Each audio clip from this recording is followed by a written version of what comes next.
Hi. All right, Jennifer Skowski here, and this is our first Coffee and Bites chat.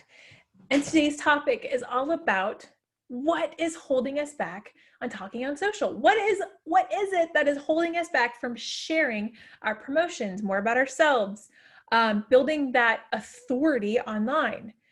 And so if you're like me, sometimes I'll say sometimes, that I'll pull up a post and I'm getting ready to post it on my personal brand and I'm going to roll out some information, or it's like a picture that I think that would add value to my audience and that or I just love and I want to put my take on it. So I get all pumped up and I pull out my phone and I have the picture and I have it all selected and I have all the tags in place and then all of the hashtags are there and I have this quirky, fun caption. And I sit there and I look at it and then I start to overthink it, start to wonder if anybody finds this funny as I do, or I just start tearing it apart. And what ends up happening? I delete it. I don't even share it. Why? Why is that? That's the conversation I want to have today. Why do we allow ourselves to get in the way of posting? And I truly, and I struggle with this internally. For Rainy Day Design, our business, I can roll that out, right? I don't have a problem posting. I'm behind the brand. I can do it. When I step out into Jennifer Sikowski, I struggle because, and I have this burning desire of what I feel led to share, and I get in my own way. And it's so convicting to talk about this because I do it and I feel it.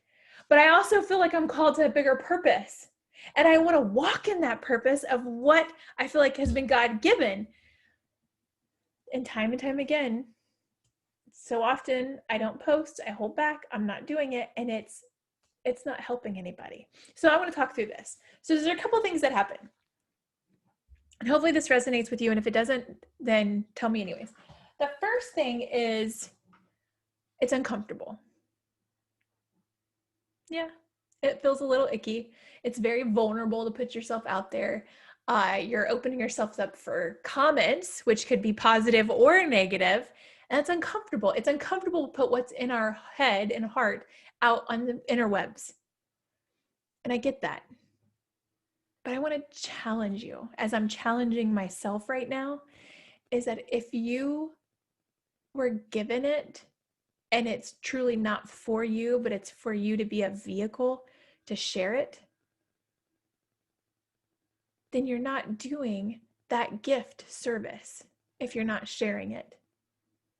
So I want to challenge you the next time that it feels uncomfortable, sit with that uncomfortableness.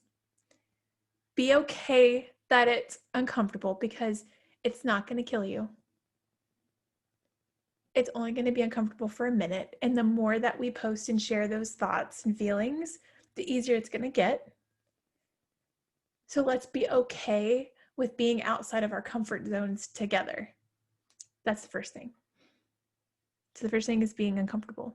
The second thing, I think that we worry about what other people think. My good pal, Rachel Hollis, she doesn't know it, but we're best friends, she has coined this phrase that the opinions of others about you are none of your business. Oh, like that hits me. That hits me every time I see that quote pop up. So, homegirl Rachel, gosh, I love you for that because it's true. So oftentimes we're so focused about what they're going to think about us that we allow that to interfere with our own actions. But at the end of the day, it's none of our business. They're going to think. We have no control over what others think about us. We have no control how they show up. The only thing that I can control is how I show up online. And dang it, I want to show up. And I hope that you want to show up because you have a gift to share. So here's our challenge in this point. Recognize that other people's opinions are none of your business. And you have an obligation to show up.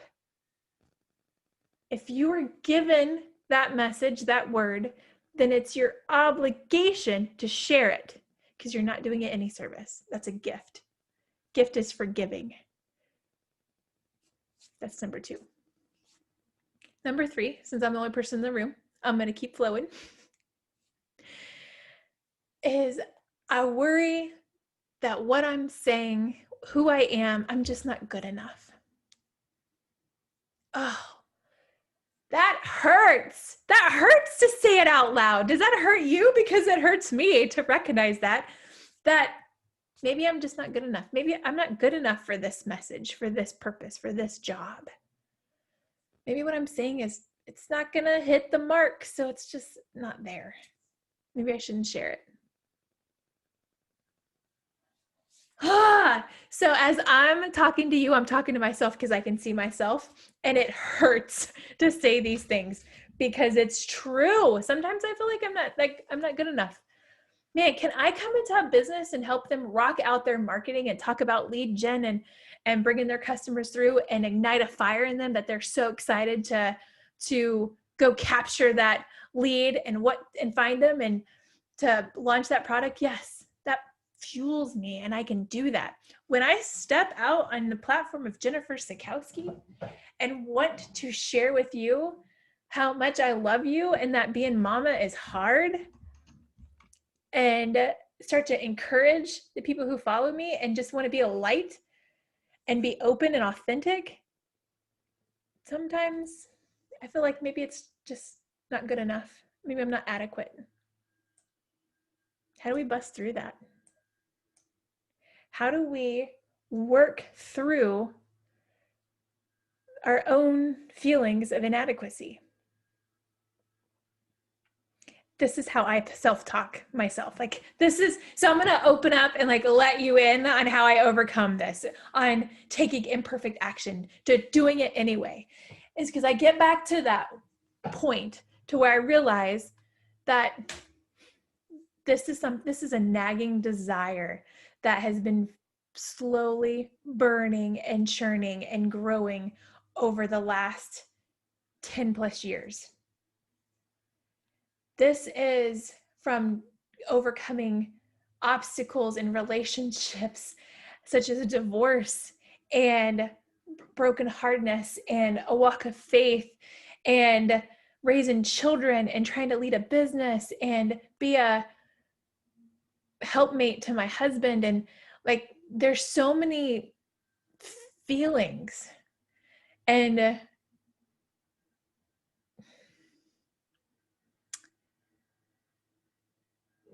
of just hardship that I want to share. I go back there because I look back at the young woman that I was going through divorce and feeling broken, unworthy of love, not capable of receiving love. Maybe I just wasn't lovable. Maybe I wasn't good enough. I thought I was doing something right. It just wasn't working. But I go back to that person who was looking everywhere else and looking and then just diving into her Bible and trying to pull from any source of positive, loving, kind of kick me in my pants to pull me up from my bootstraps and just take one step forward. I was looking for that help, that outside help. I didn't find it. There wasn't any. And so I want to be that source for the next person who is struggling in their marriage or struggling in their relationships or just wanting to get their act together at home, or I go there. I go to why. That's all. I go back to why. Because if our why is not greater than our fears, then we are going to fail. It's not going to happen. We're going to keep coming back to this. So you've got to dig into your why. Why do you need to do this? Why do you need to deliver this content? Why do you need to show up? Because if that why, that burning desire is so much greater than the uncomfortableness, I promise you, you will be able to take one foot in front of the other and hit publish. Because that's how I have to make it. Like, I have to get gritty. That's why I'm talking to some coworkers today, and they're like, I don't know how you keep your house together. I don't know how you keep it. Because I got to get gritty with myself. I have to, like, give my own self some tough love and to say to get my head out of my butt and like get busy. Yeah, you might be tired. Well, you can rest tomorrow. Get up. Or man, I don't want to pull open that project, or I don't want to go do that load of laundry, or I don't, like, for me, it all intertwines. Like, it's not working. It just kind of flows. And I just have to tell myself, I have to get angry with myself. I'm like, no, you are not going to sit here. You have to be disciplined with yourself. So that's where I challenge you. Get gritty. Get gritty with yourself.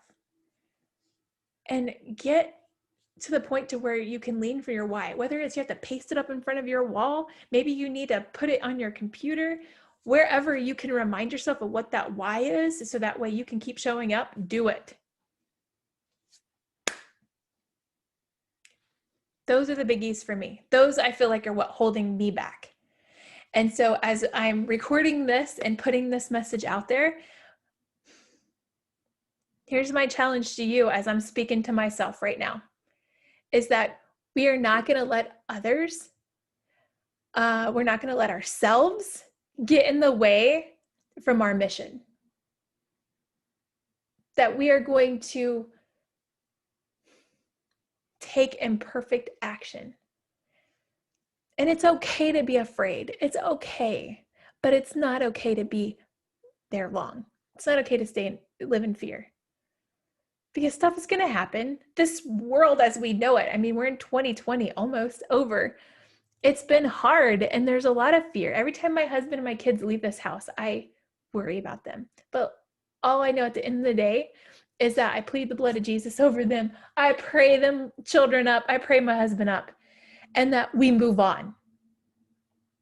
Because we got a mission to accomplish.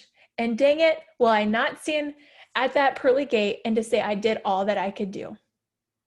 I hope you found this helpful. This is our first Coffee and Bites. We'll see what happens next month.